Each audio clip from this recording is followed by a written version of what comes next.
lovely to be with you this morning, and want to just make sure, maximise these 10 minutes, but every one of you should have an elastic band. It's great, brilliant. I'm been involved in mental well-being for a considerable period of time.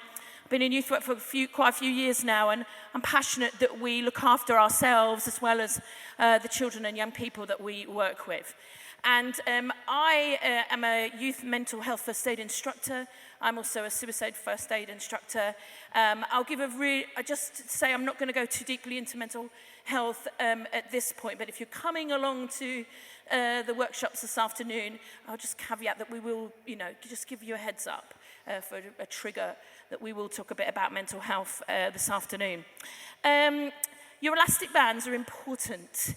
And I don't know kind of week you've had, but probably busy, just picking up some of the conversations in the room. People have been up to kind of conferences, looking after dogs that are, poorly in the middle of the night, getting frustrated with new television programs, including, what's that one where they wear a cloak over their head? Thank you, just lost that, menopausal brain, thank you. And maybe we've experienced over this week a feeling of being stretched, or maybe go as far as to saying a bit stressed. Does that feeling resonate with us this morning? Is that a sense of something that we might have experienced long term or short term, and we know the things in our lives that cause us to feel a little bit stressed? Take your elastic band and begin to stretch it. It can feel a little bit like our weeks, can't it? Where we pull it and pull it and pull it. Don't worry, it's not going to flick out of my hand. I don't want anyone to have losing their eye in the middle of a youth work conference. That could be embarrassing. And sometimes when we stretch our elastic bands for too long, they don't go back to the shape they were in originally. It's much like blowing a balloon. I was going to try that out this morning, but I know if I stood here holding a balloon without tying a knot in it for 15 minutes, it would be disastrous. We all have the capacity to be stretched, sometimes quite some way. And sometimes stress can actually be a really good thing for us. It's a trigger, it's a warning. Our bodies can tell us when things are ramping up a bit. We all know our indicators of what makes us feel maybe a bit stressed. We know we're in control, and maybe we know that there is an end point. We know that there is something ahead that will end.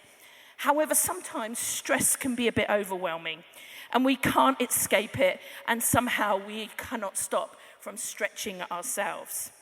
The issue when we keep being stretched out, because we tend to keep going and we anticipate whatever's causing us stress or the situation that we're in will come to an end, and it doesn't, we end up with an elastic band that comes back a lot looser and doesn't go back to the shape that we were meant to be in the first place. This then makes our nervous system default into what's called survival mode, and that's when it has an impact on our bodies, on our minds, on our emotions, and on our behavior. Many people talk about overstress being the snapping of the band. And today I just want to encourage us to make sure we look after ourselves before we get anywhere close to our band snapping. If the overstretching continues, it means we've hit a difficulty. We maybe lose the ability to make good decisions in our lives, and we lose the ability to take care of ourselves in every aspect and our ability to function in life. We might connect with that in all kinds of ways. And I choose to be as vague as possible because we might relate to that some weeks more than others. Our elastic bands might feel floppier some weeks more than others.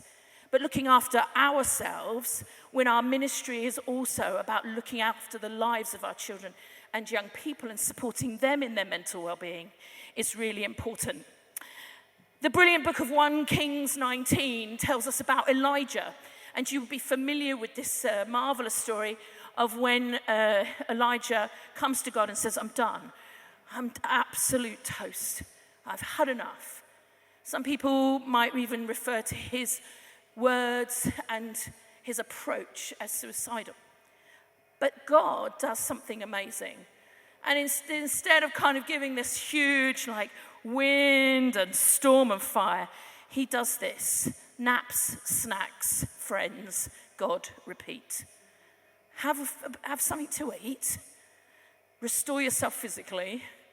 Have a little sleep. And then the angel comes back and says, have another sleep.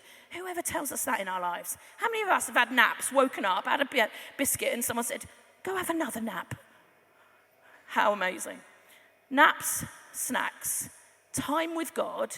Go through that chapter and it will tell you. I haven't got time at the moment to go through it all. And then he meets Elisha. Good companion, good friends, people to tap into. Snacks, naps, God, friends, repeat. 1 Kings 19. Next slide, please, thank you. One after that. These are some tips, very quickly before I finish, of what we can do to help to avoid that sense of burnout, that sense of overstress that we can actively put into our lives and actually encourage others to do it. We need to look after ourselves. Maybe in much of our ministry, there's an over-dependence on what we can do, availability, because we're very enthusiastic, doesn't mean to say you need to make use of me 24/7. Nor does it mean that we give availability of ourselves for 24/7 either. Let's organise our diaries. I am a stationery addict. I have about 7. And put in rhythms that work for you, for your life, for your family, for your ministry. Take time to do that. Take work time to do that. Take time in your day to put in good rhythms. Focus on things that you can control. We often get stressed with the things that we can't control. But if we focus on the things that we can, it can have a really positive impact on our mental health. Connect with how you are feeling, the work or the situation that you're facing, and do what you know will support you best in that situation. You probably have 10 or 12 people giving you some suggestions, but we know ourselves. We know what's best for us. Sometimes we tend to merge our sense of self-worth with our work, and we need to try to draw a line between the two. It's vital that we don't judge ourselves or value ourselves according to our accomplishments. You are incredibly amazing, exactly who you are.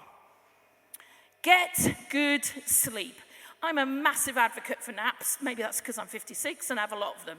But it's really important to get good sleep.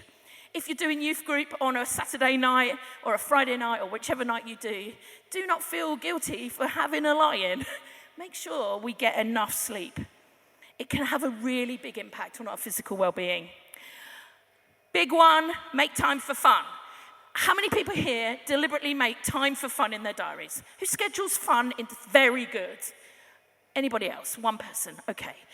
When we have fun and when we laugh, it does remarkable things for our bodies and our mental well-being. It's really important that we factor time in to do things that bring us joy and make us laugh. When we teach mental health first aid, we ask people to think of what would they do for one happy hour. No, happiness hour. Happy hour is a completely different thing. Well, you could merge the two if you like. But what would you do if you had 1 hour just for yourself to do whatever you wanted to do? I would go and watch the planes land at Manchester Airport. We all have our favourite things. Stay connected to the people who love you and who you love. There is a huge power in the sense of belonging and emotional support from the folks that love us. Exercise gratitude. People say, oh yeah, I've got a gratitude journal, or I like to be thankful each day for things. It's so important because it releases dopamine and serotonin, which are our happy brain chemicals, and that has a really positive impact on us, increases happiness and increases well-being. Eat and drink well. Of course, we can have cheeky, as my colleague calls it, Fat Friday, where he has a pizza or chips or whatever. But good diet and hydration helps us to feel much better physically.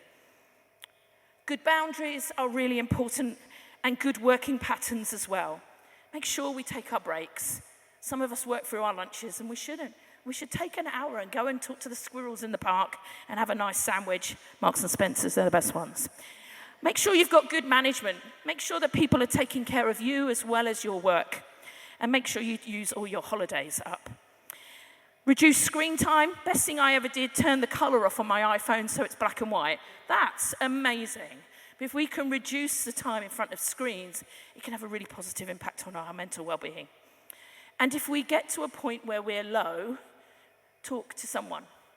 If you're feeling overwhelmed, if you're feeling stressed, if you recognise that your mental health is not great, You have not failed.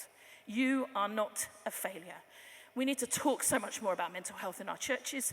We need to make it a conversation that we have constantly, so that if people call up work and say, I'm sorry, I've got the flu, and they go, oh, are you okay? Shall I send you groceries? Shall I pop round? Should be exactly the same response if someone rings up and says, my anxiety is it's really tough this morning. I need some support. Speak up and get the support that you need. Please have a chat with me today if you want to learn a bit more about youth MHFA, suicide first aid, etc., etc. Oh, I think I came in under by 1 second. I'm impressed. But just want to repeat one more thing again. If you find yourself in a place where it feels low and tricky, please talk to someone about it. You have not failed. We need to get rid of that narrative and make sure that we can talk about mental health openly and receptively and knowledgeably. Thank you. Thank you so much, Susie.